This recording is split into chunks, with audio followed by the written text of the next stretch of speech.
In our Sustainability Perspectives series, which complements the Sustainability Awards 2020 and the Sustainable Packaging Summit, we're sharing interviews with thought leaders from across the packaging value chain. I'm delighted today to speak with Avery Dennison's Hassan Rmaile, who is Vice President and General Manager for Label and Graphic Materials in the EMEA region.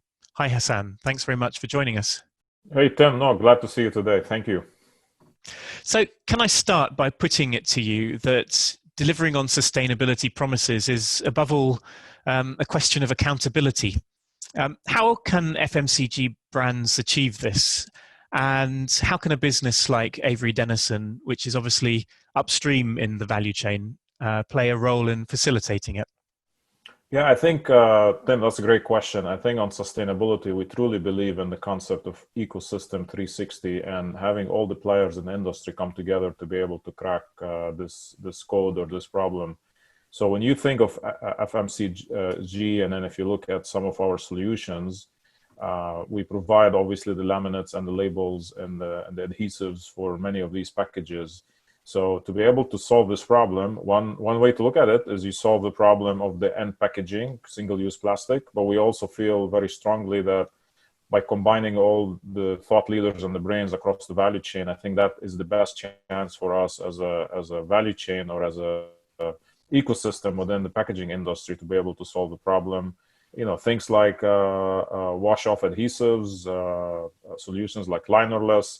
So we really think of it in two different buckets, if you want to put it this way. One of them would be making our own products as a standalone sustainable. Just if you look from the Avery Dennison binocular, making things thinner, more efficient, more environmentally friendly adhesives, compostable adhesives, a clean flake type of adhesives. But also we have a big social responsibility to make sure when we make these solutions, we don't shift the carbon emissions or the negative impact on sustainability footprint to somebody else in the value chain. So that's what I'm a strong believer, and we have full conviction that this should be a fully circular discussion across all the partners within the value chain. So when we solve the problem and minimize the footprint of our products and solutions, it's also helping create a circular economy across the whole packaging value chain. Okay, and with this comes obviously a requirement for transparency, so that that you and the brand owners can be held accountable. How would you see that need for responsibility being pushed all the way through the value chain? Yeah, one of the things, Tim, that we have also as one of our strategic initiatives, and it's one of our fast-growing business units, is RFID, radio frequency ID. And we believe strongly, and we're starting to pilot and implement some of the convergence between our label and packaging materials offerings, and then the offering from our radio frequency ID business unit. So if we combine these two, I think we're converging on the theme of intelligent sustainability. So it is solving the sustainability problem, but we're making some of the labels and the packaging more intelligent. So you could track waste along the value chain, you could track consumer behavior, and then you could track things like the safety and the security of these value chains. And I would use the opportunity to mention that COVID, is obviously a global crisis. Yeah. But I'm a strong believer, anytime there's a crisis, there's great opportunities in the middle of the crisis. And one of them is really what COVID highlighted is the clear need across the globe for contactless technology and for traceability of food chains, of supply chains, of e-commerce. So we have that full transparency across the value chain. So that's something I think we absolutely have the capability, and it's one of our core strengths within Avery Dennison, is to combine the intelligent part of the business, which is intelligent labels, and insert those capabilities in our business unit within label and packaging materials. And combining those two, I do believe we could bring a lot of value to unlocking some of the key obstacles to be able to get to a fully circular economy that is traceable and trackable across the value chain. So, Okay. Do you have any feedback on consumer attitudes to transparency? Has that increased over the last year with the circumstances that we're living through? Absolutely. I mean, there was the theme of ESG. I mean, it started obviously in the US. Many of the board of American public companies, this theme is becoming much more prominent across the boardroom discussions. So we've seen that starting obviously in the US, but it's definitely a global discussion. It's been accelerating across the globe. And I think the pandemic even accelerated that further. Pre-pandemic, I think there were a few instances where some fast food chains have some bacterial contamination or some kind of contamination, which highlighted the need for that full transparency across the food chain. But now the pandemic is beyond food. It's surfaces, it's transportation, it's airplanes, it's hotels, it's traceability, contact tracing. So we feel there's a great opportunity here in the middle of a crisis to come out of this crisis much faster, much stronger, and more agile as we partner with some of our key partners within the value chain. Again, leveraging the macro trends of sustainability and digitalization, or moving towards contactless economies. As you've already alluded to, of course, innovation is central to meeting our sustainability goals. But we know there's a lot of complexity in the value chain itself, and also in the concept of sustainability. How does Avery Dennison approach this task of driving innovation that's both coherent and impactful? Yeah, I think innovation to me, it ultimately starts with understanding your unmet needs with the markets, with the customers, with applications, with the whole ecosystem. So it's really have a full grasp, full understanding of the problems you're trying to solve and the things you're trying to disrupt or optimize. And then after that, then you go translate some of these needs into technical solutions, so you're able to solve the problem. And then step 3 is, once you identify those technical needs, which this is the most critical, is be honest with yourself. Are you the best person or the best company that could solve that problem? In some cases, the answer is absolutely yes. In some cases, the answer is maybe. In some cases, no.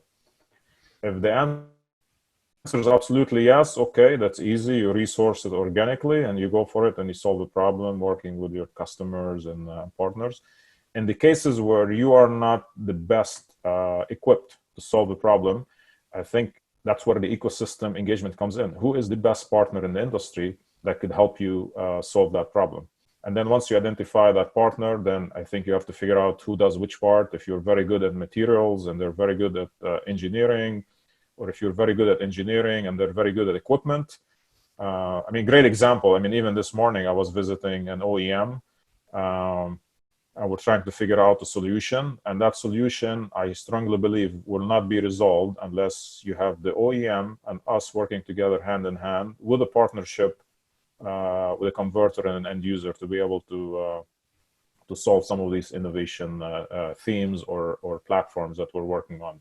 So that was a case in point, I think, as I mentioned. So Yes, and so often, if you don't have that sort of holistic view, you can design problems that create problems in the next step in the chain, don't they? Are there any examples you can give of a more holistic approach that you've taken that has circumvented those sort of issues?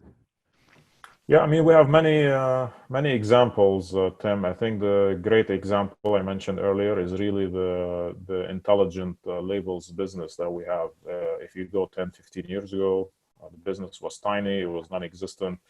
And I think that methodology of finding unmet needs on the market, which focused verticals you're looking at, and try to build a business case. What are you trying to solve? I think once you figure that out, then you go backward and figure out what technical solution it is, what's the offering, and then you expand from there. And if we look back now, 10, 15 years later, I think we have a great solutions and products and reputation in the apparel industry. And now we're expanding beyond into food, healthcare, fulfillment, and several of those areas.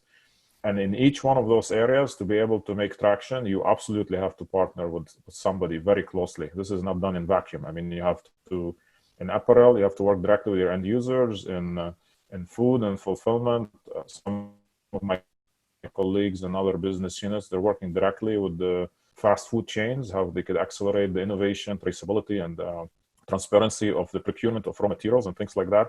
And very similar across the board. I mean, I could give you many examples, but I think that's one of the cornerstones of how we look at innovation. It's always a partnership with somebody to be able to push it into from an invention into an innovation. So, and can you talk a little bit more about the wider ecosystem of innovators that you work with? Obviously, this is both about coherence and accelerating, bringing innovation to the marketplace.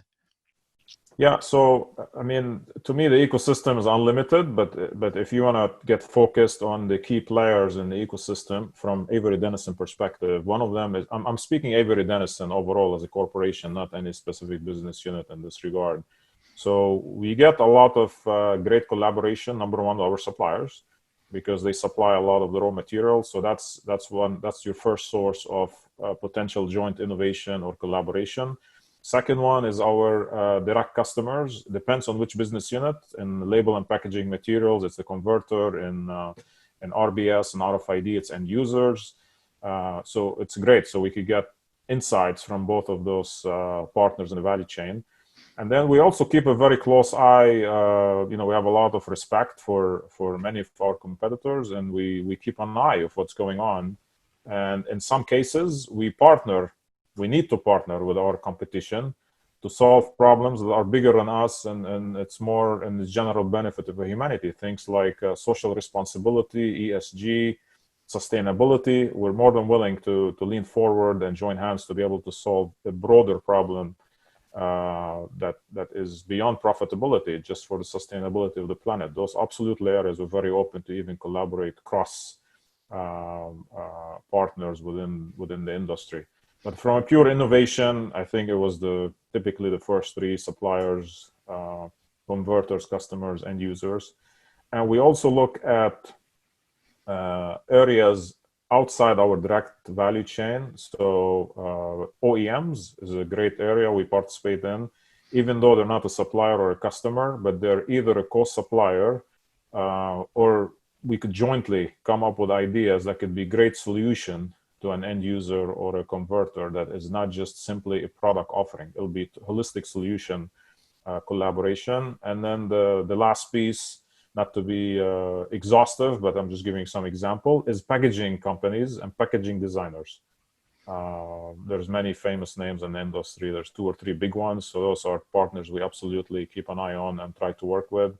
Because as you design the package, we want to make sure as the holistic design of the package or the eco design of the package is taking the decoration into consideration. It's not just stand alone as a package, because at the end you have to decorate the package one way or another. And looking at it holistically, I think that's where we absolutely would add value in that and also gain value. So that's where we would have some of that sharing of intelligence and insights. So. Okay, so it seems that Avery Dennison really pursues a 360-degree approach to the innovation requirements.